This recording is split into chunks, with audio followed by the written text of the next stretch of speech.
All right, everybody. Good afternoon. Time for another Seattle Mariners check-in. They are about halfway through the season now. I think that they will officially be halfway through the regular season after the game tonight. But it is the 80-game check-in for the Mariners. I do these videos once every 10 games approximately, and things have not radically shifted over the last 10 games. But I do want to kind of just talk about the way things are going and give my general views on where this season is headed right now. This video is sponsored by Prize Picks. So here's the thing. This is something I said in my last Mariners video. I'm going to say it again. I want to be very clear about this. I think this team deserves a lot of credit for continuing to battle through a lot of adversity. And I do think that that statement needs to override pretty much anything else that I can say about this team, some of which will be critical, some of it which will be pessimistic. Big picture wise, I want to be clear. I think this team deserves a lot of credit for battling through. They have been battling through a lot. And the fact that they are sitting here with a winning record, with 41 wins, with a, I think, what is it, 2.5 game lead in the division? Maybe it's down to 1.5 now, I'm not sure. But the fact that they are still a winning team, technically, is impressive. Because everything I said 10 games ago still applies. And if anything has gotten worse, like Randy Arozarena was probably our best player all around this season. He's not played the last 10 games. I think he came back yesterday, I believe, but he's been AWOL with the injury, right? I talked about guys like Julio last time playing well. He's really been struggling over the last 10 games. Now he's having problems, right? We lost Canzone in the Sunday game. He didn't play yesterday. Hopefully he plays later today. Emerson has definitely hit the wall a little bit here, which isn't surprising, but is nevertheless an issue for this team. And they're still finding ways to get it done. The difference is the offense has actually been scuffling. In previous games, we would have all these issues, but then other guys would just play so incredibly good, they'd still put up a bunch of runs and still win a lot. Last 10 games, the offense has completely gone to sleep, and they need great pitching to win. And they've gotten great pitching in enough games to win, but it has been it's been pulling teeth to get there. So the offense, again, I'm not here to excoriate them, but it's been rough. And there are a few guys to call out.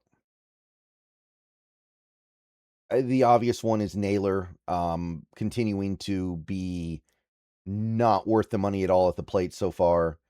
Um, and the fielding has been kind of a disaster, which was not the case last year. So I don't know what's going on.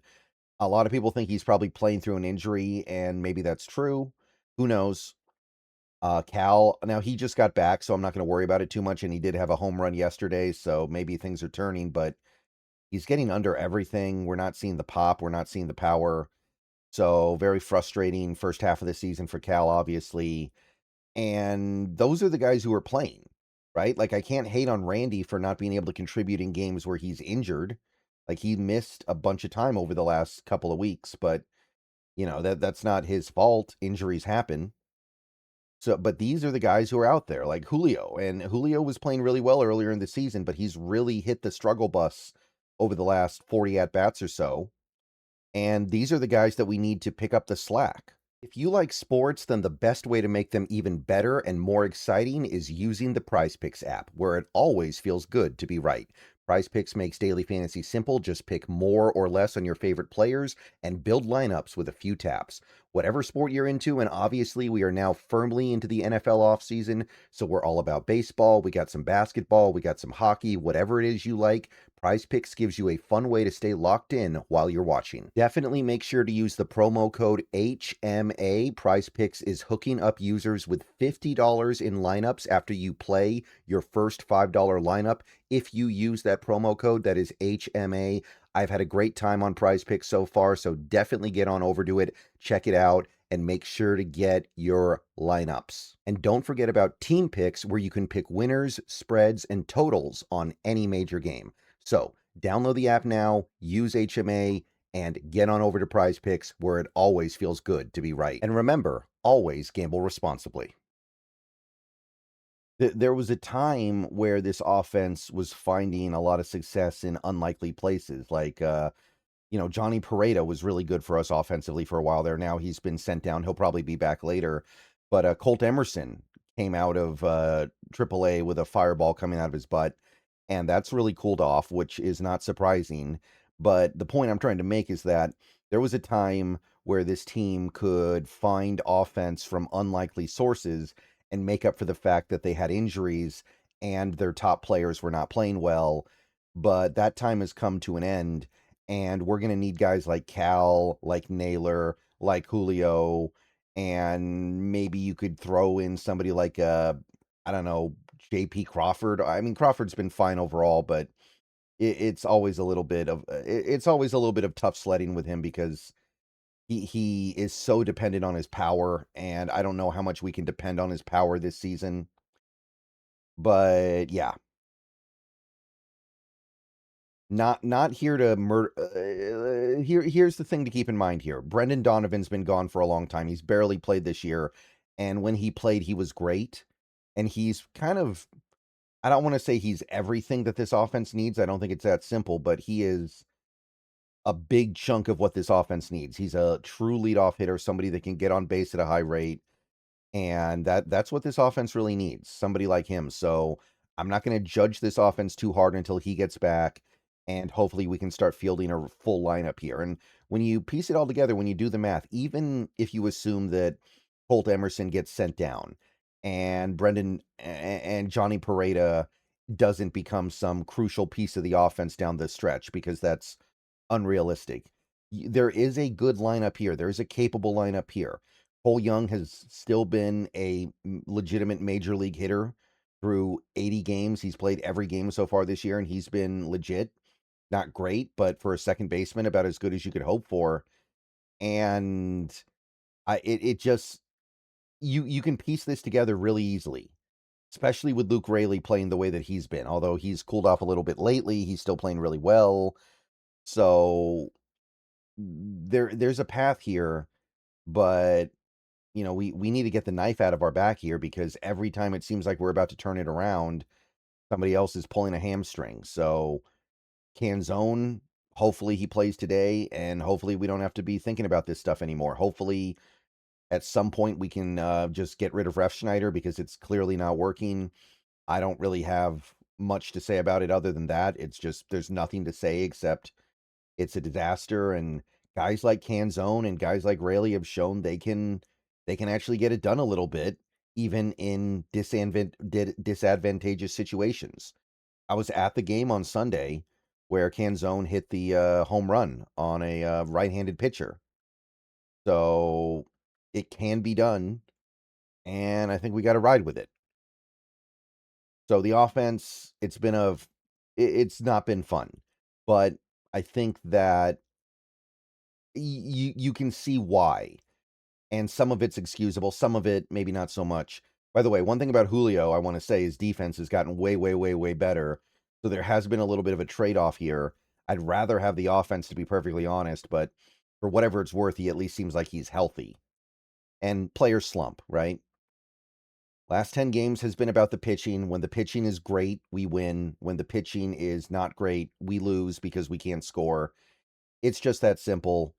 And again, it's just been, other than, I guess you would say, Miller, it's been a frustrating rotation, because nobody else looks like an ace, or even, well, maybe Gilbert. Gilbert just won Player of the Week. I guess I should give him some love here, but nobody else looks like a true ace right now, and Gilbert's the only semi-ace.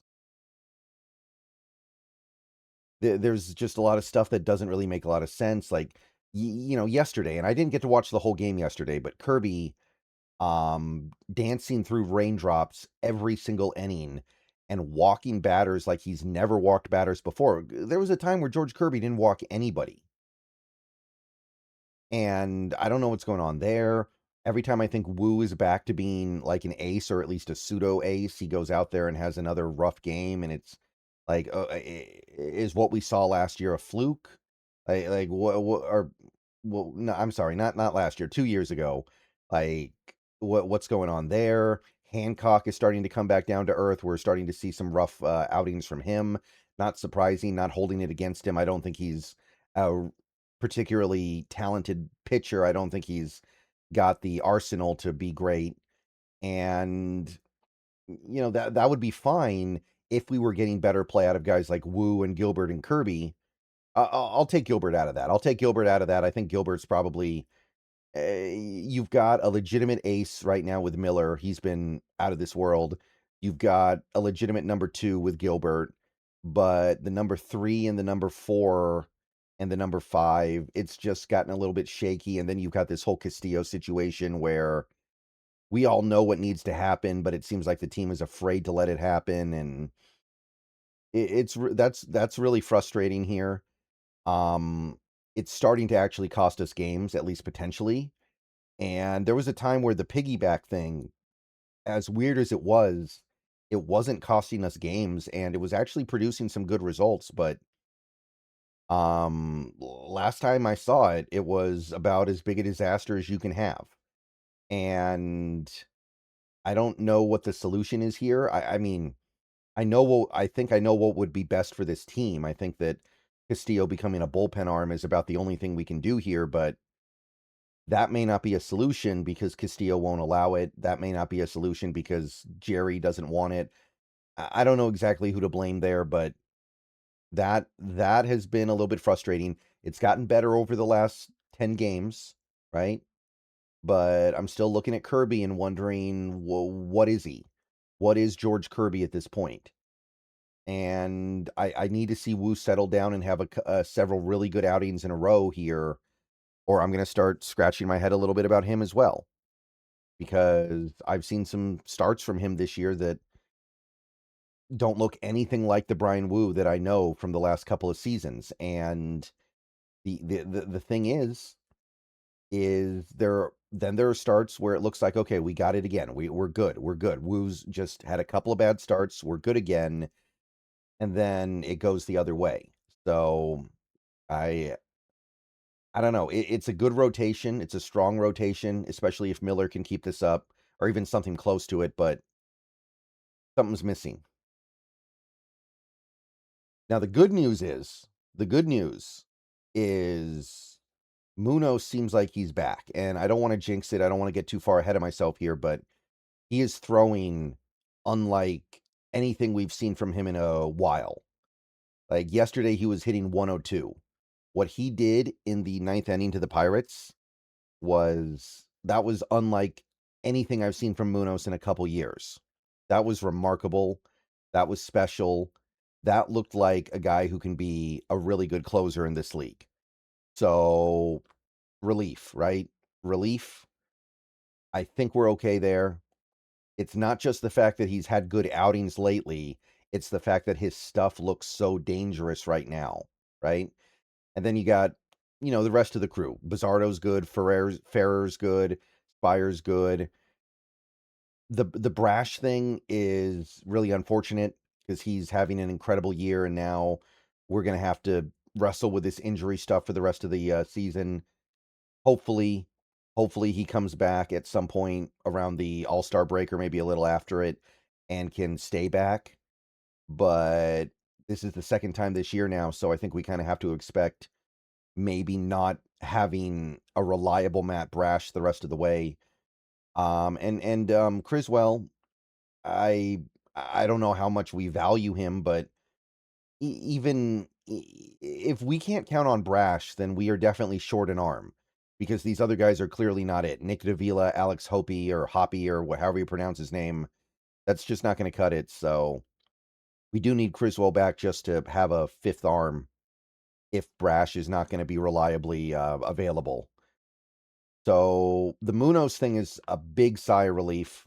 I saw something from him the last few games that made me feel like he's going to be okay, and I'll ride with that the rest of the year if I have to.